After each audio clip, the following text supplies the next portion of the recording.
Hi, guys, it's Meow here, and this is a tutorial on how to get CapCut on Android. Make sure to like the video before locking in. First, go to Play Store and search VPN Super Unlimited Proxy.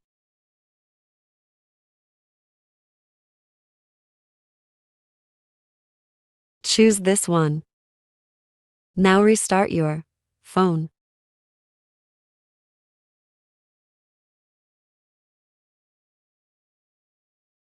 Open the VPN you installed.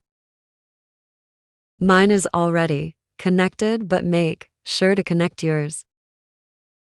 Now go to Google and search CapCut. Here, download it.